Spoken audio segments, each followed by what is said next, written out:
ಸರ್ಕಾರಿ ನೌಕರಿಯ ಕನಸು ಕಾಣುತ್ತಿದ್ದ ಅಭ್ಯರ್ಥಿಗಳಿಗೆ ರಾಜ್ಯ ಸರ್ಕಾರ ಮತ್ತೊಂದು ಗುಡ್ ನ್ಯೂಸ್ ನೀಡಿದೆ.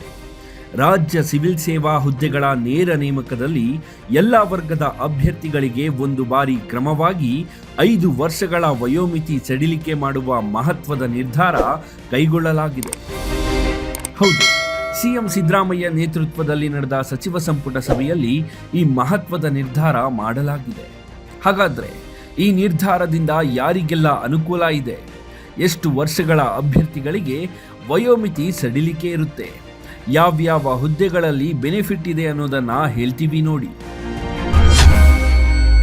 ಇನ್ನು ಬಹುಪಾಲು ಇಲಾಖೆಗಳಲ್ಲಿ ಸಾಮಾನ್ಯ ವರ್ಗಕ್ಕೆ ಈ ಹಿಂದಿನ ನಿರ್ಧಾರದಂತೆ 35 ವರ್ಷದವರೆಗೆ ಸಡಿಲಿಕೆ ಇತ್ತು. ಆದರೆ ಇನ್ಮುಂದೆ ಆ ವಯೋಮಿತಿ 35 ವರ್ಷದಿಂದ 40 ವರ್ಷಕ್ಕೆ ಹೆಚ್ಚಳವಾಗಲಿದೆ. ಹಾಗೆಯೇ SC ST ಅಭ್ಯರ್ಥಿಗಳಿಗೆ 40 ವರ್ಷದಿಂದ 45 ವರ್ಷಕ್ಕೆ ಏರಿಕೆಯಾಗಿದೆ.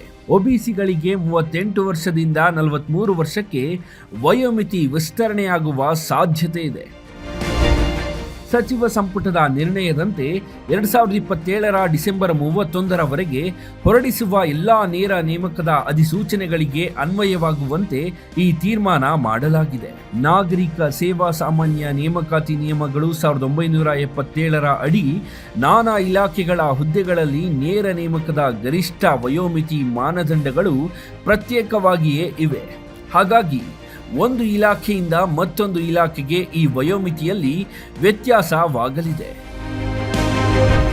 ಒಟ್ನಲ್ಲಿ SC ST ಒಳ ಮೀಸಲು ಕುರಿತಾಗಿ ತೀರ್ಮಾನವಾಗದೆ ಎಲ್ಲಾ ನೇಮಕಾತಿಗಳಿಗೆ ತಡೆಬಿದ್ದಿದೆ. ಈ ಹಿನ್ನೆಲೆಯಲ್ಲಿ ಸರ್ಕಾರ ಈ ಕ್ರಮಕ್ಕೆ ಮುಂದಾಗಿದೆ.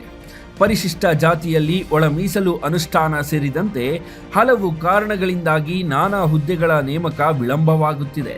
ಸರ್ಕಾರಿ ಹುದ್ದೆಯ ನಿರೀಕ್ಷೆಯಲ್ಲಿರುವ ಅಭ್ಯರ್ಥಿಗಳಿಗೆ ಅನುಕೂಲ ಮಾಡಿಕೊಡಲು ಸರ್ಕಾರ ಮುಂದಾಗಿದೆ.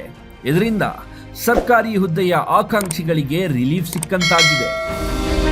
Bureau report, Boss TV Kannada. Latest ಹಾಗೂ ಇಂಟ್ರೆಸ್ಟಿಂಗ್ ಸುದ್ದಿಗಳಿಗಾಗಿ ಬಾಸ್ ಟಿವಿ ಕನ್ನಡ ಚಾನೆಲ್ನ ಸಬ್ಸ್ಕ್ರೈಬ್ ಮಾಡಿ.